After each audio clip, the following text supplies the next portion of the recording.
ça c'est dommage. Oh, Ah j'aime pas avoir d'idée comme ça. Ah, tu pourrais me porter sur une planche. Mais non, justement, non. Moi te porter Oui. sur une planche. C'est ça. C'est ça. Attends, je peux faire semblant de soulever la table et tu te mets sur la table. Non, je me mets sur la table, je casse la table. On va pas faire d'intro. Fais semblant de t'asseoir sur ma main. Oui, on fait ça. Non. Allez, lève-toi. Non, non, non, ça va faire marionnette. Tu vas faire du ventriloquisme ou quoi? C'est... Non, non, c'est hors de question. On va vous parler de quoi? Alors, on recommencerait pas l'intro? Non, c'était bien. Ah, c'était bien, bah voilà. Salut. Donc on cherche une façon de faire une intro pour le Mais sujet c'est qui est dur. les Celtes et les Gaulois. C'est-à-dire qu'on pourrait dire D'où Astérix Astérix, Obélix, mais voilà. Pourquoi il tu te dis manque- Obélix en tenant fin comme ça? Parce que j'imaginais le truc bleu et blanc, tu vois, et puis ça colle pas. Donc j'ai pas envie que tu sois Obélix, donc et on va j'ai vous certainement parler pas des envie d'avoir Celtes. Obélix. Ah, c'est la manière pour moi de dire que j'ai perdu 6 kilos, merci de l'avoir remarqué. Hein, donc je ne peux à aucun moment être Obélix. Donc on va vous parler des Gaulois et des Celtes. À tout de suite.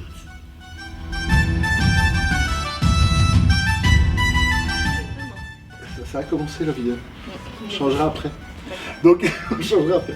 En fait, on a décidé de foirer chaque début de vidéo aujourd'hui, c'est ça? Non. Ok, d'accord. Tu Donc- as décidé de faire chaque C'est- vidéo. Donc nous allons vous parler aujourd'hui de quelque chose qui passionne Karen. Regarde, c'est énorme, elle est super contente. Donc nous allons simplement, je vais lui poser une question comme ça, elle va avoir l'air bête dans une seconde, elle ne saura pas y répondre. Ma différence, c'est, ma chérie, c'est quoi la différence entre un Gaulois et un Celte? Bah j'en sais rien. Voilà, elle fait des efforts énormes. Donc c'est une question qu'on me pose souvent. Moi je voulais juste, je suis pas historien, j'aime beaucoup répéter ça de temps en temps quand même quand je me lance dans des sujets comme ça. C'est quoi la différence entre des Gaulois et des Celtes?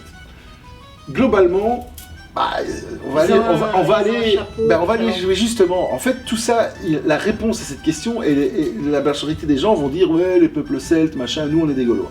Ok, très très bonne réponse, c'est pas mal. On est Alors, les deux. il faut juste se dire un truc, c'est que en fait, tous les Gaulois, ce qu'on va appeler les Gaulois, sont des Celtes. Ah, tu vois que j'étais plus. Donc Oh, on va je sais une on va chose. déjà commencer par là. Ce qu'on peut pas dire, c'est que tous les Celtes sont des Gaulois. Ça, on peut D'accord. pas le dire. Ok. C'est pas la même chose, dans un Explique, sens comme dans dis-moi. l'autre. Donc en fait, ça dépend de l'étymologie du mot, et ça dépend pas des gens. D'accord. Donc, en fait, les Celtes, ça vient d'une langue indo-européenne, ouais, c'est ça, Ok. indo-européenne. Ça vient, je ne sais pas parler cette langue indo-européenne, je tiens quand même à le dire. Donc ça vient du mot kelkol, Ça doit être beau. qui devait sans doute être dit autrement que kelkol, qui veut dire colon et qui veut dire aussi envahisseur dans cette langue et qui veut donc qui s'est donc transformé en celte. Donc kelkol est devenu celte. Pourquoi? Parce qu'au 4e siècle avant JC, GC. Ok. Et dans la place. c'est ça, 4 siècles avant before JC, il y a des gens comme ça qui sont venus et ils viennent d'où ces gens-là? Bah, ils viennent de la péninsule indo-européenne, donc ils viennent de plus loin. Et ils sont arrivés dans ce coin-ci, et du coup on les a appelés des Kelkols, donc les Celtes, parce qu'ils étaient venus envahir, ok? Et alors, vu autrement, ces mêmes gens-là, en fait, on les a appelés autrement dans une autre langue. Parce qu'à ce moment-là, il y avait d'autres puissances dans le monde, notamment les Grecs. Et les Grecs ont appelé ces mêmes gens-là les Galates. Et les Galates, en grec, ça veut dire quoi? Envahisseurs. Et ça s'est transformé en Gaulois. D'accord. Donc du coup, en fait, ce n'est qu'une question de point de vue, les Gaulois et les Celtes. D'accord. Donc on a rétabli un truc. Donc oui, nous avons des origines celtes en Belgique, en France, ça. en Hollande. Partout où on va voir les Gaulois, on a des origines celtes. Tout ça s'est mélangé. Et ce qui se passe, c'est qu'à un moment, on a la culture celtique qui est réellement restée uniquement dans certaines poches. L'Irlande, l'Écosse, le Pays de Galles, un morceau de l'Angleterre forcément, mais ça plus le morceau anglais, le morceau écossais, irlandais, tout ça. Voilà, voilà, tous ces pays-là ont gardé en fait une racine de langue celtique D'accord. que nous on a perdue. Donc du coup, on dit que ce sont les peuples celtes. Mais en fait, nous sommes aussi un peuple celte, mais nous n'avons plus la culture du peuple celte. D'accord. Nous avons donc remis quelque chose à sa place. Ok, donc oui, on peut porter le kilt ici, on est aussi les celtes. On Soit. est des Celtes. Ça fait bien. Calme-toi. Alors les Celtes, c'est quoi les Celtes? En fait, vous pouvez voir les Celtes d'ici, à l'époque, donc à cette époque-là, vous ouvrez un Astérix et Obélix et globalement, on est dedans. Ça c'était les Celtes qui vivaient ici. Ok. Ici, pour rappel pour les gens qui nous écoutent du Canada, Belgique, France. Oui, non, mais c'est important, il faut pas déconner, on a un public international. Donc, comment était structurée une société celte? Je vais faire ça très rapidement. Au-dessus de l'échelle sociale, le druide.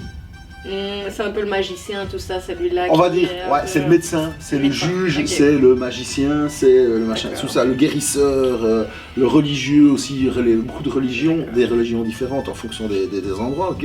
En dessous, les nobles et les guerriers, qui étaient, donc il y a aussi une noblesse hein, dans le pays, qui étaient là pourquoi? Bah, ils étaient là, les guerriers pour aller taper sur la tête des autres, les nobles pour diriger un petit peu tout le monde. Toi, t'aurais été un noble. Hein. Non, moi je pense que j'aurais été un druide, moi. C'est vrai?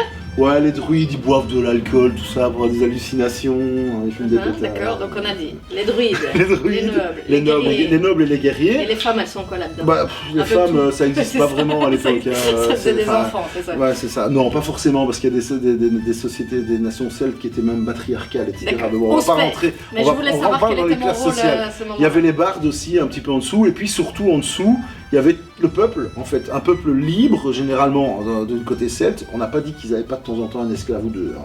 C'était quand même l'époque. Hein. Mais le peuple libre, ok, qui étaient les artisans, les agriculteurs, etc. Alors, qu'est-ce qu'ils ont fait à l'époque? Et alors, ils ont beaucoup fait d'agriculture, beaucoup d'élevage. Tout ce qui était dans ce coin-ci, c'était quand même une terre très riche. Donc ils ont élaboré beaucoup de techniques d'agriculture. Ils avaient des grands troupeaux. C'est vraiment assez abondance quand même. Ce qui a fait des hommes, les Celtes, des hommes forts quand même à l'époque. Ok, ils étaient quand même puissants au niveau physique parce qu'ils mangeaient bien. Simplement, le climat est bien, la terre est bonne, tout. La vie est bonne. Eh ben justement non. Et je voulais y arriver, je suis fier de toi ma chérie. Ils mangeaient pas de sanglier, parce que le sanglier c'était justement un animal sacré. Donc ils le mangeaient pas. Donc tout ce qu'on nous dit dans Astérix Obélix, c'est faux. Il y a beaucoup de choses très fausses, parce que notamment ils mangeaient pas de sanglier, ils mangeaient des cochons, ça oui ça c'est une chose. Ils se baladaient pas avec leur chef sur un plateau, hop, hop. Non, il faut être plusieurs, hein, parce que moi je me sens capable de le faire, mais ça marche pas. Obélix il le fait, hein, c'est pour ça, je suis très Obélix quand même. Hein. Ça c'est les Francs qui faisaient, les Francs ils sont venus après. D'accord. C'est pas les mêmes. Okay. Donc les Celtes, ils faisaient pas des trucs pareils, ok. Ouais, globalement, il y a beaucoup de choses qu'on croit et qui ne sont pas vraies, ok. C'est forcément. Bah, notamment que les Celtes sont pas des Gaulois. Hein.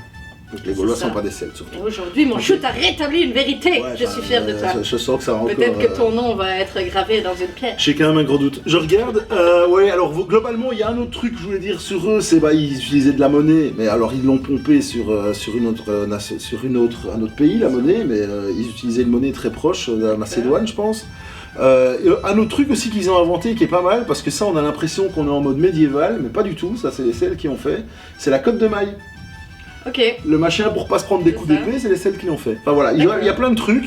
L'essentiel, j'ai expliqué un peu la société, et ce que je voulais surtout c'était qu'on remette les choses au point entre les Gaulois et les Celtes, ok, ça c'est très important pour moi.